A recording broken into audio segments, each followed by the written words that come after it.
The black sedan was already screaming before it left the road. Inside it, Kang Joon-ho gripped the wheel with both hands, knuckles pale, breath ragged, his tailored shirt soaked through with sweat that had nothing to do with the summer heat. His phone lay shattered on the passenger seat, the last text still glowing on the cracked screen. He didn't look at it again. He didn't need to. The words were already burned behind his eyes.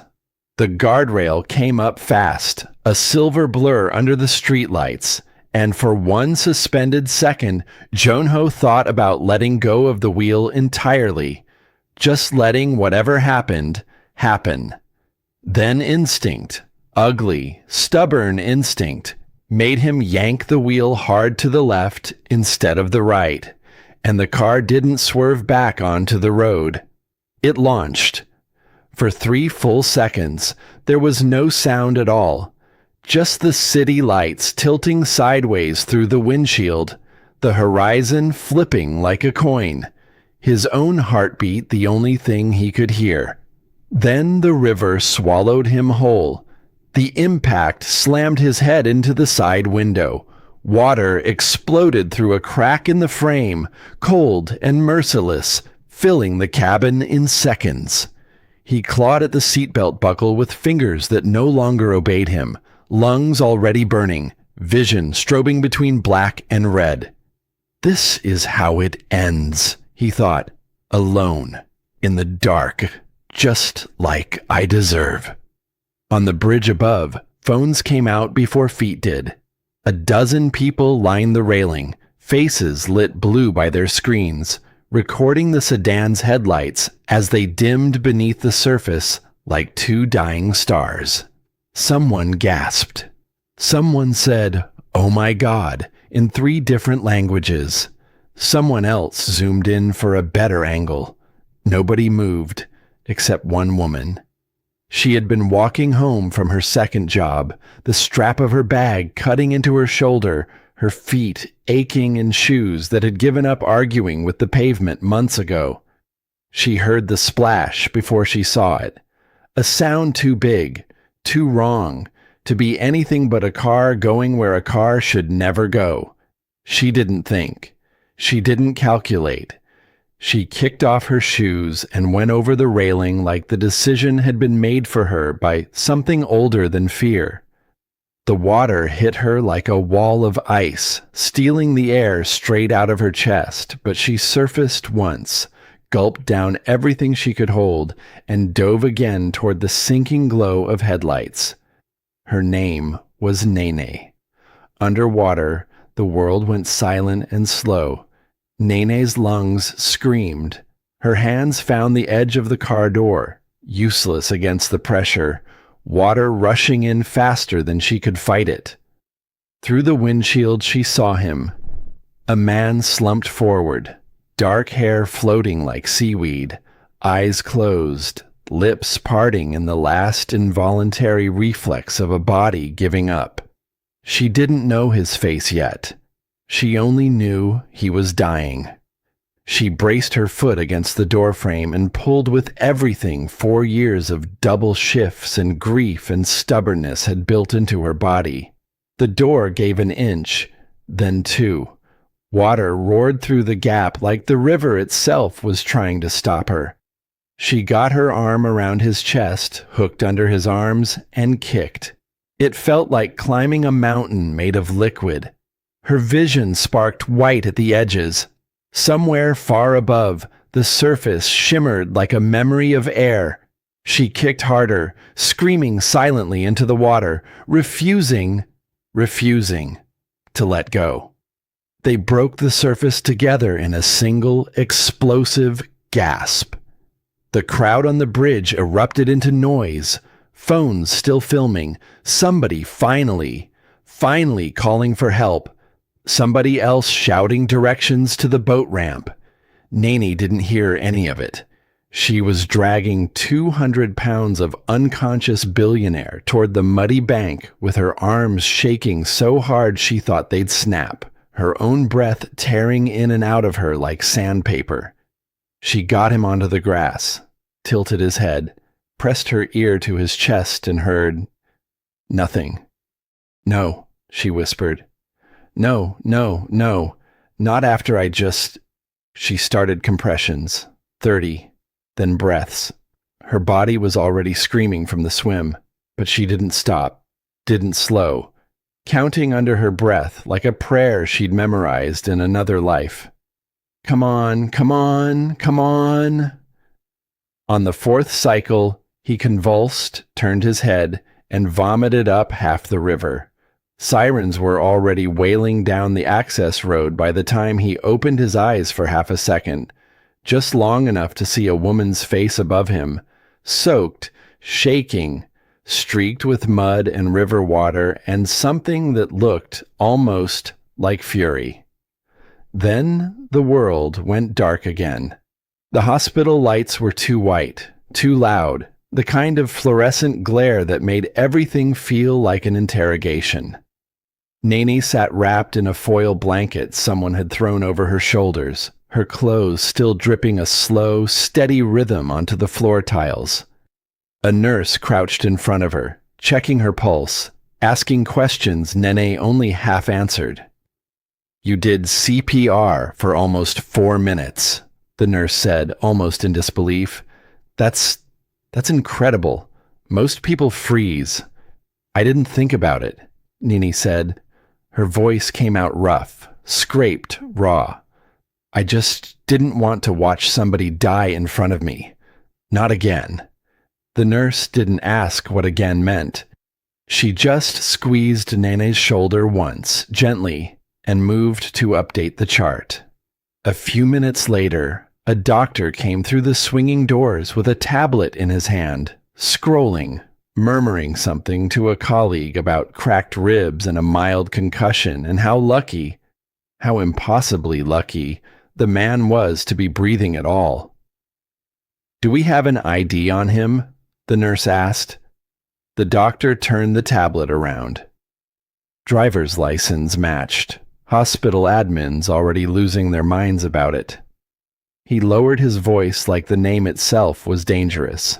"Kang Jun-ho, CEO of Kang Holdings." Nene's whole body went still. The foil blanket crinkled as her hands tightened into fists beneath it. "Ma'am," the nurse said, noticing the change. "Do you know him?" Nene looked toward the doors of the room where they'd wheeled him, where machines were beeping in a slow, steady rhythm that meant alive, alive, alive. Her jaw tightened, her eyes burned, not with tears, not yet, but with something older and harder. She thought about the conference room, the security guards, the laughter that had followed her out of that building 18 months ago like a brand burned into her back. "I wish I didn't," she said quietly. "Stay with me. You have no idea what these two people used to be to each other."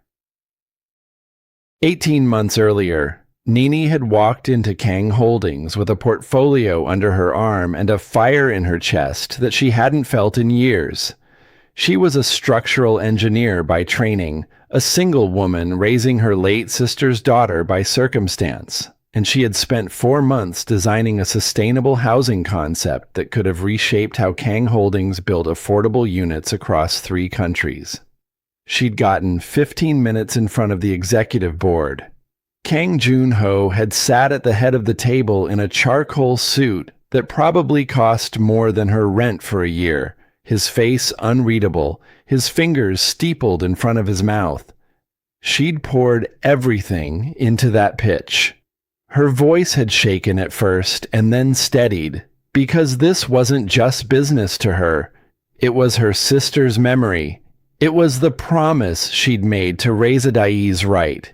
It was every late night she'd spent redrawing blueprints by lamplight after her niece had finally fallen asleep. When she finished, the room was silent.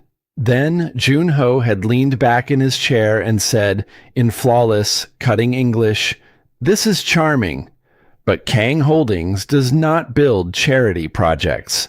A small, cold smile. Perhaps you should try a community center instead of a boardroom. Someone at the table had laughed. Not loudly, just enough. Security had escorted her out 12 minutes later. Not because she'd done anything wrong, but because she'd argued back, because she'd told him exactly what she thought of a man who could look at 4 months of someone's life and call it charming. The guards hadn't been rough, but they hadn't needed to be. The humiliation did all the damage on its own. Heads turning in the lobby, phones half raised, the long walk past reception with her portfolio clutched to her chest like a shield that hadn't worked. She remembered looking back once. Junho had been standing at the glass wall of the boardroom, watching her go, his expression already bored, already moved on to the next meeting. She had promised herself, walking out of that building, that she would never think about Kang Junho again. And then the river had put him in her arms. He woke up 2 days later to the steady beep of a heart monitor and the dull ache of 2 cracked ribs protesting every breath. The room was dim, late afternoon light slanting gold through half-closed blinds. A nurse adjusted his IV without quite meeting his eyes. The careful, professional distance reserved for very important, very difficult patients. "Mr. Kang," she said, "you're at Seoul General. You were in an accident. Do you remember?" Fragments came back in pieces. The guardrail, the water, the cold closing over his head like a door shutting. And then, a face. Dark eyes, fierce and frightened at once, leaning over him in the wet grass. "Someone pulled me out," he rasped. "Yes," the nurse said. "A woman. She did CPR on you for almost 4 minutes. The paramedics said if she'd been 30 seconds slower." She didn't finish the sentence. She didn't need to. Who was she? The nurse hesitated, glancing at the chart, then at him. She didn't want to give her information to the press, but she gave it to the hospital in case you needed anything. She read off a name like it was nothing, like it wasn't about to detonate quietly in the center of his chest. Nene. His ribs ached when he sat up too fast. The nurse told him to lie back down. He didn't listen.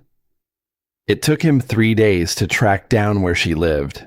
Not because his resources were limited. Kang Junho had people who could find anyone in this city within an hour. But because some part of him kept hesitating, kept asking himself what he would even say. "Thank you" felt insultingly small. "I'm sorry" felt 18 months too late. He went anyway. Her apartment was on the 4th floor of a walk-up in a neighborhood his driver clearly wasn't used to navigating. Narrow stairwells smelling faintly of someone's cooking, a child's bicycle chained to the railing outside.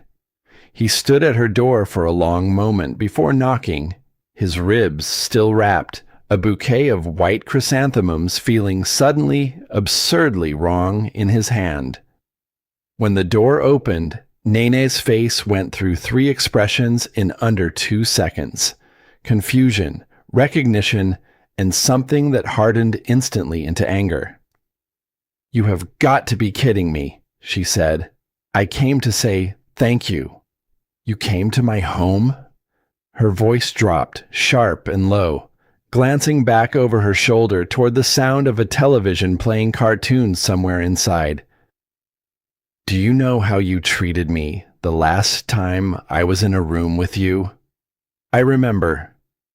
"Do you?" She crossed her arms, water from a dish towel still damp on her hands. "Because I remember a man who called 4 months of my work charming. I remember being walked out by security while you watched like it was entertainment." Junho's jaw tightened. The chrysanthemum suddenly felt like the wrong apology entirely. "I was wrong," he said.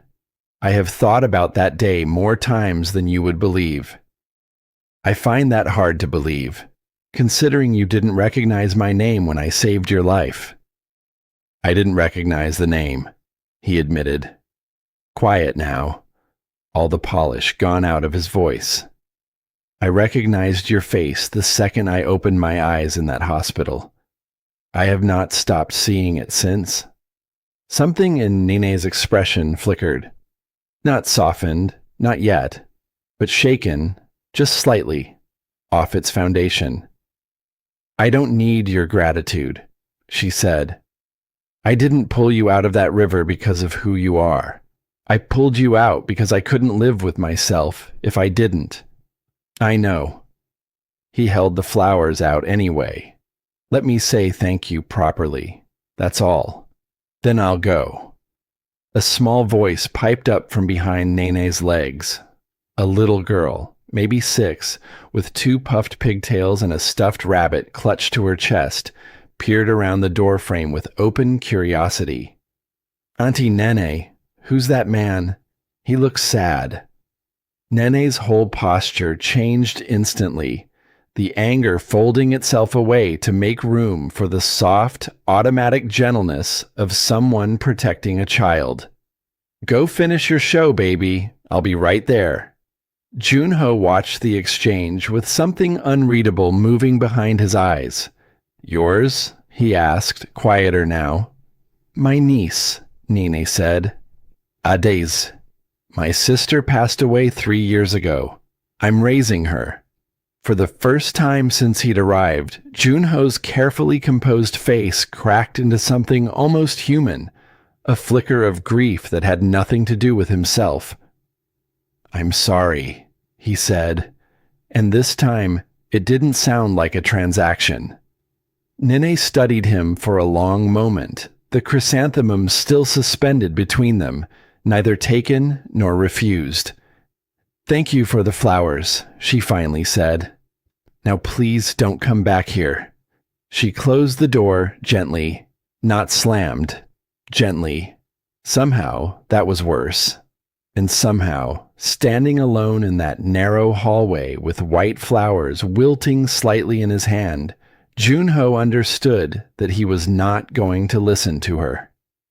If you've ever had someone walk away from you with grace instead of anger, you know exactly how loud that silence is. Keep going. This is only the beginning. He came back 3 days later, not to her apartment this time, but to the small engineering firm where she now worked, a modest office 2 floors above a bakery that filled the stairwell with the smell of fresh bread every morning. He didn't barge in.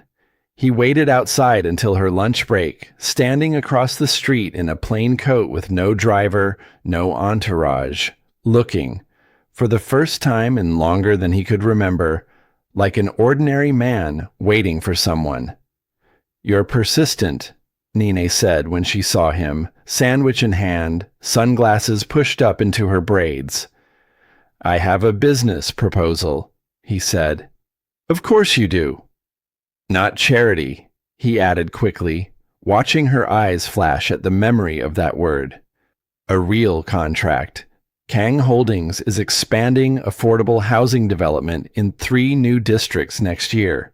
I want your concept, the one I called—" He stopped, made himself say it properly. "The one I dismissed without actually reading." Nene's arms crossed again, but this time it wasn't pure anger. There was calculation in it now, the look of someone deciding whether a door was worth opening twice. Why now? Because lying at the bottom of a river has a way of clarifying what actually matters. His voice was steady, but something underneath it wasn't. "And because the woman who pulled me out of that water is the same woman whose work I threw away without looking at it twice. I don't believe in coincidences that large, Nene. I believe in second chances I don't deserve." She studied him for a long moment, the lunchtime crowd moving around them like a river of its own. "I'm not doing this because you almost died," she finally said. "If you read my proposal and you still don't see the value in it, I want you to tell me the truth.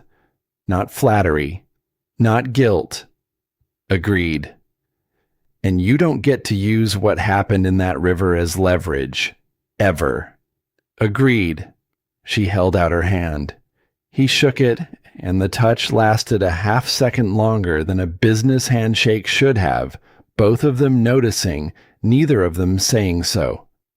Over the following weeks, something shifted slowly, the way ice shifts before it finally breaks. Quiet, gradual, and then, suddenly, undeniable.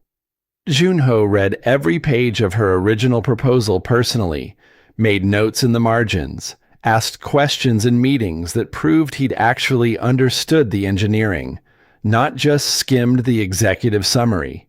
He brought in his own architects to collaborate instead of dictate. He showed up to site visits in work boots instead of dress shoes, standing in the mud beside contractors instead of supervising from a car window. And slowly, he started showing up in smaller ways too. A coffee left on her desk on mornings she'd clearly slept badly.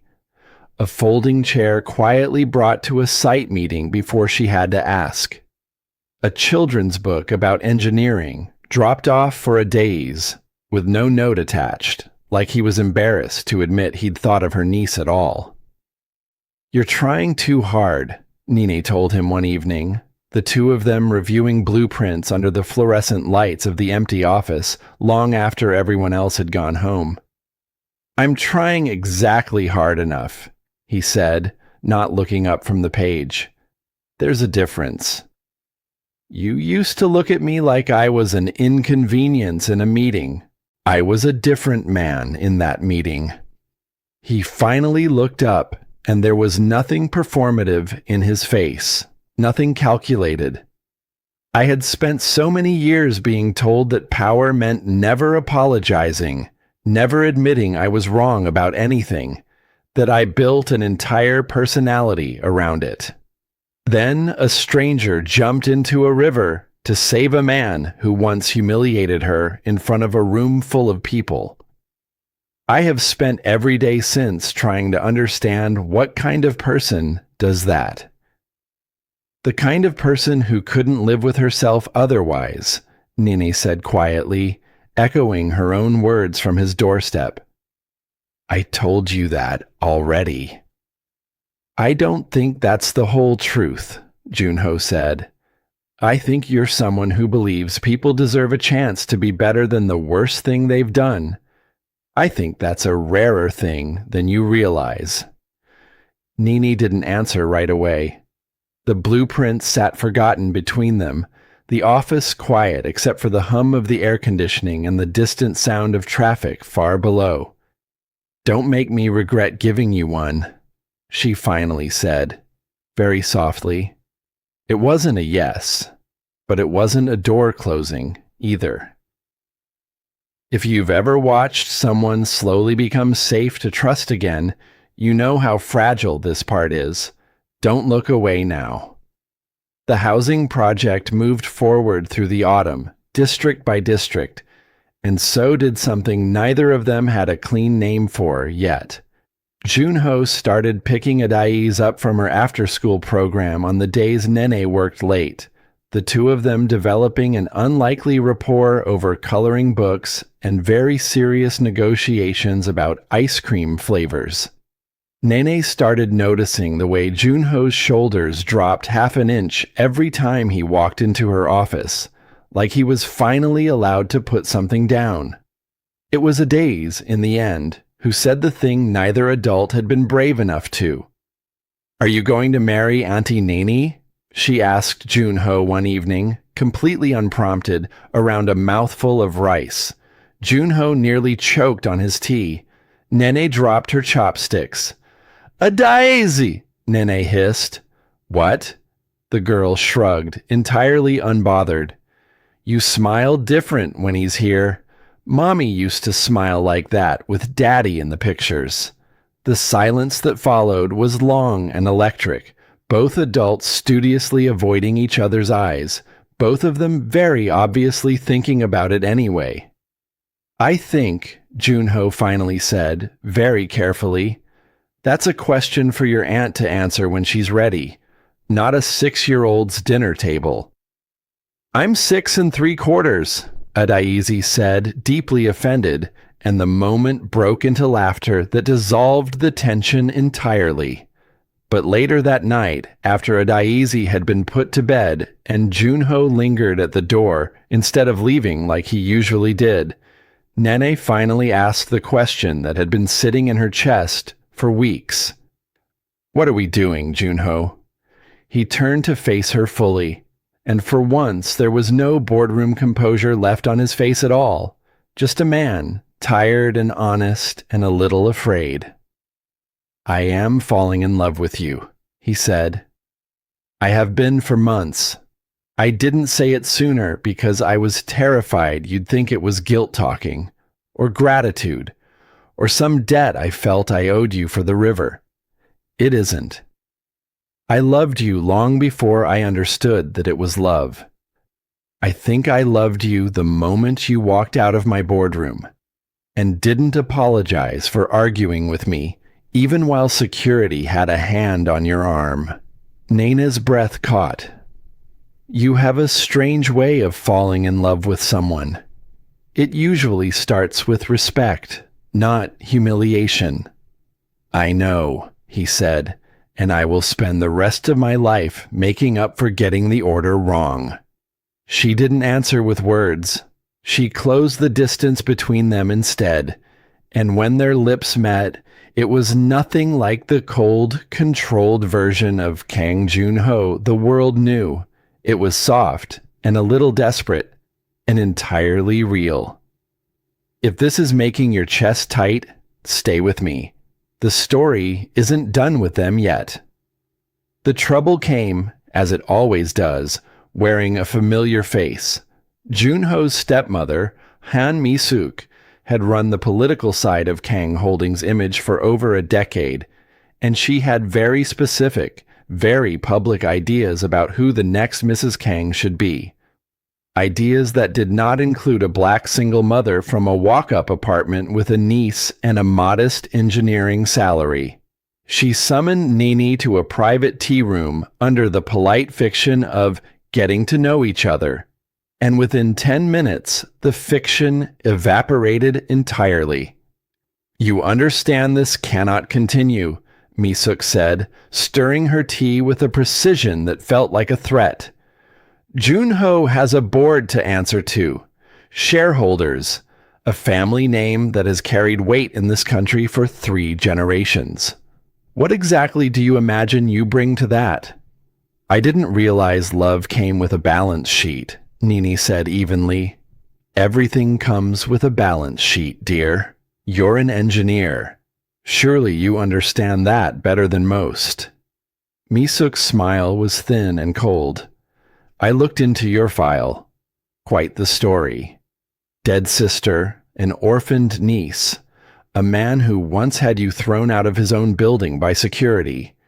Tell me, does it not strike you as convenient how quickly gratitude turned into romance? Men in his position often confuse rescue with destiny. It rarely survives contact with reality. The words landed exactly where they were aimed. Nene had spent quiet, private moments wondering the same thing herself, whether what she felt was real, or whether trauma and adrenaline had simply dressed itself up as love. Hearing it said aloud by someone who clearly wanted her gone made it twice as painful.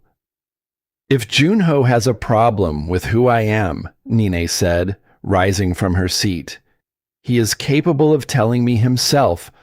I don't take instructions from people who've already decided my worth before they've learned my name. She left the tea room with her spine straight and her hands shaking the entire elevator ride down.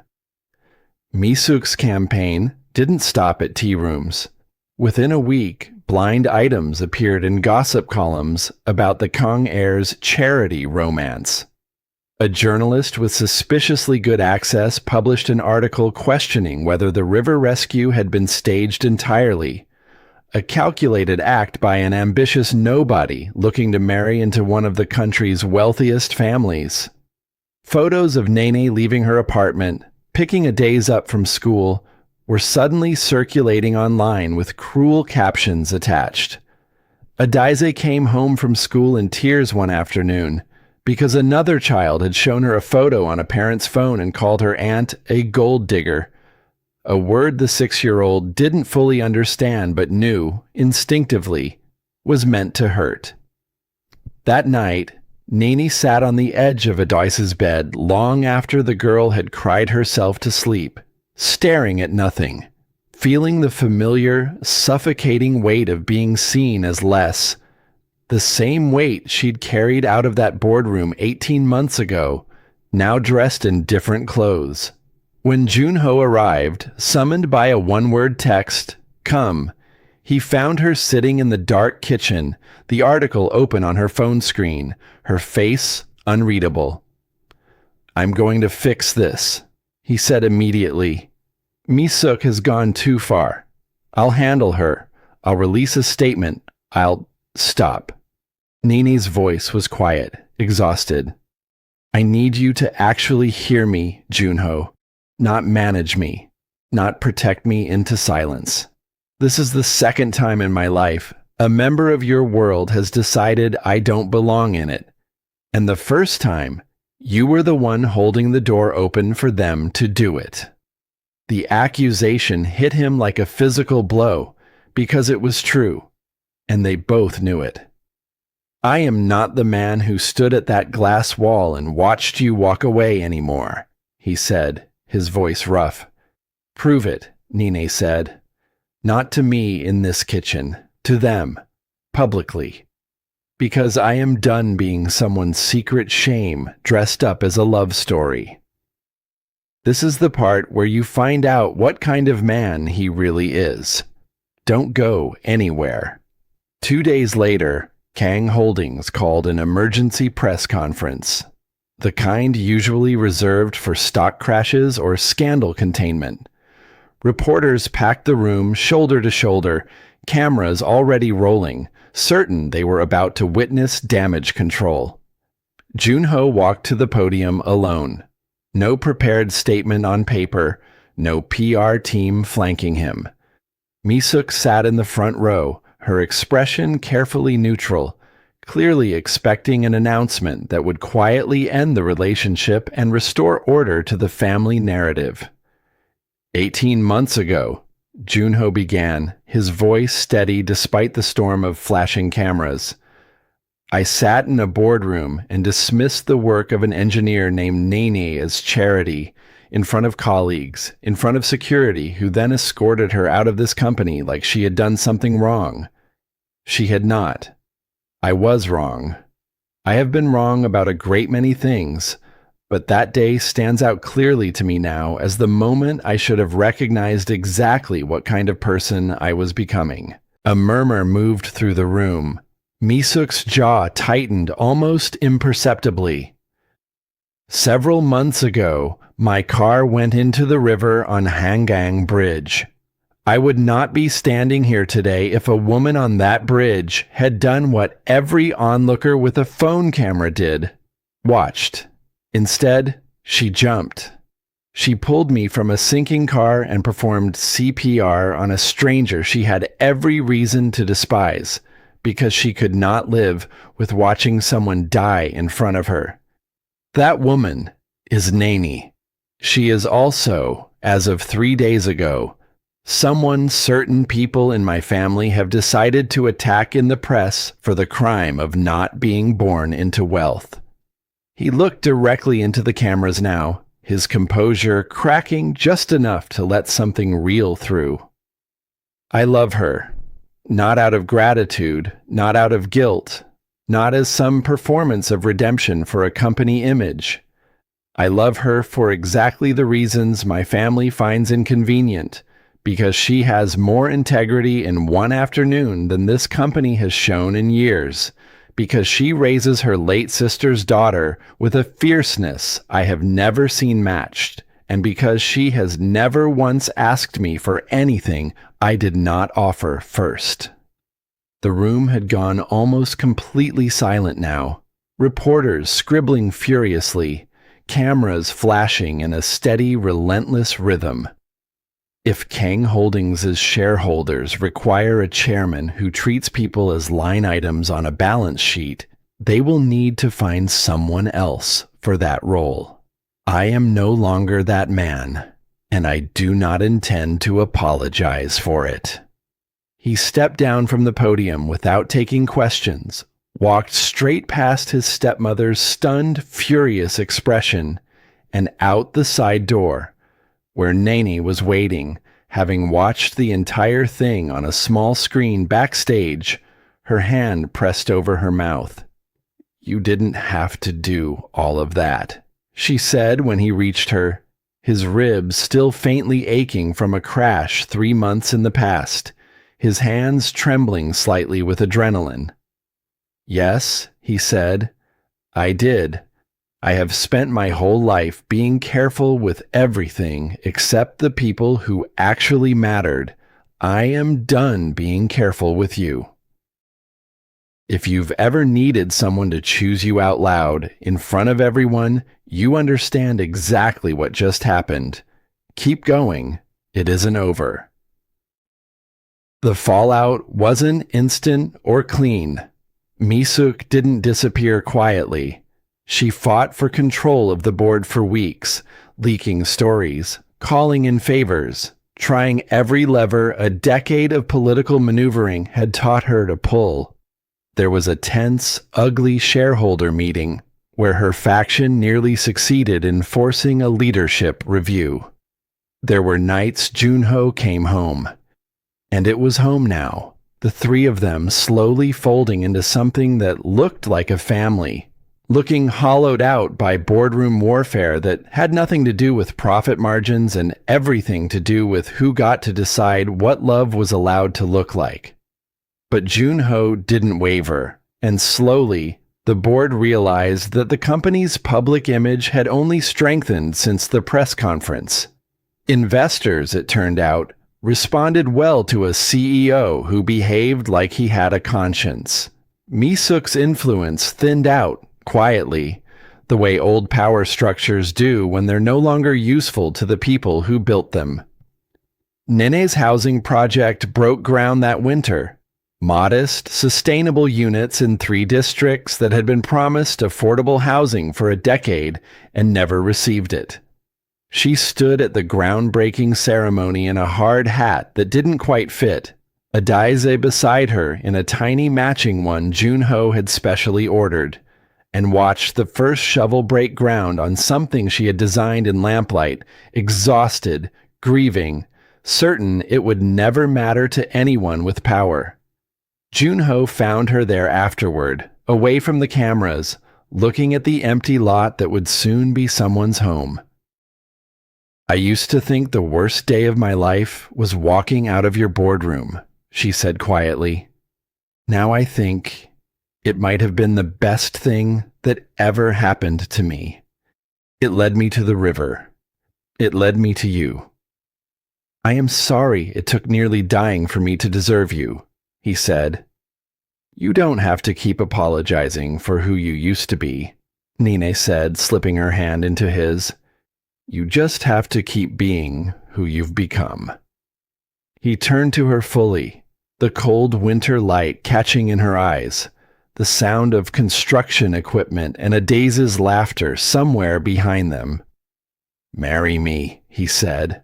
Not a question dressed up in performance, not a grand gesture orchestrated for cameras, just a quiet, certain truth offered the way he'd learned to offer things now. Honestly, without armor. Nene laughed, startled, her breath fogging in the cold air. "Right here? In a hard hat? In the mud?" "Right here," he said, "where it actually started. Not the river, not the boardroom. Here, where we're building something that's going to outlast both of us." She didn't answer with words this time either. She kissed him, in the mud, in the cold, in front of a half-finished foundation that would one day be filled with families who had nowhere else to go. And somewhere behind them, Adaze whooped with delight, already planning, at 6 3/4, exactly what flowers she wanted to carry down the aisle. If you made it this far, you already know this isn't really a story about a river, or a billionaire, or even a rescue. It's about what happens when someone finally chooses to become the person they should have been all along. Thank you for staying till the end.